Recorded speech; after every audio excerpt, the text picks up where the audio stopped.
The first step is to open up your FNB website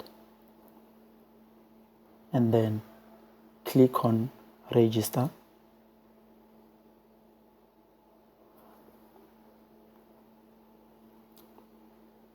Select register for PayPal for non-FNB customers.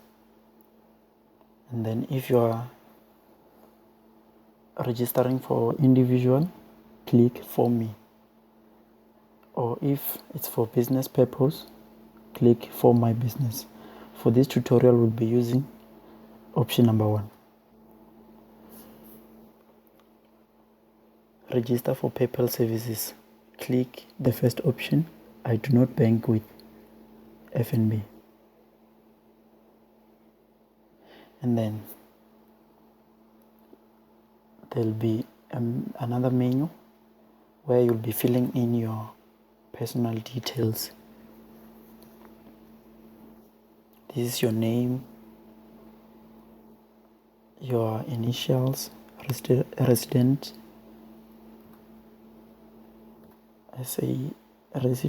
nationality,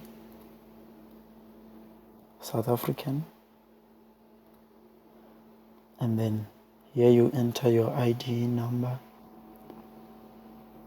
etc., etc.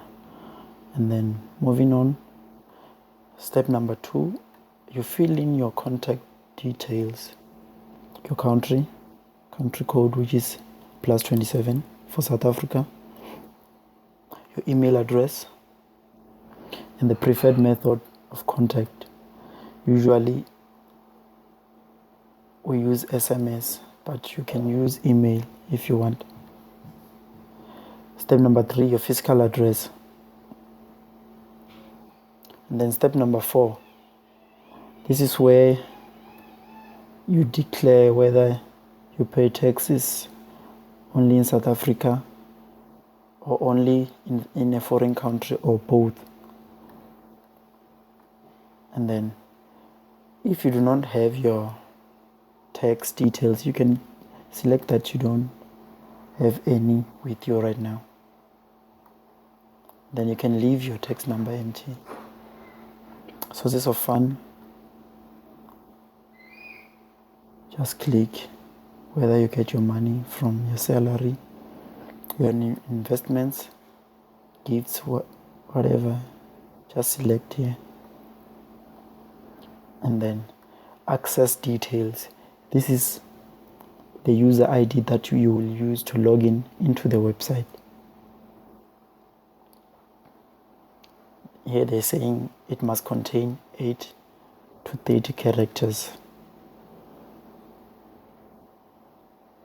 And it must have a lower and an uppercase letter, a number, and a special character.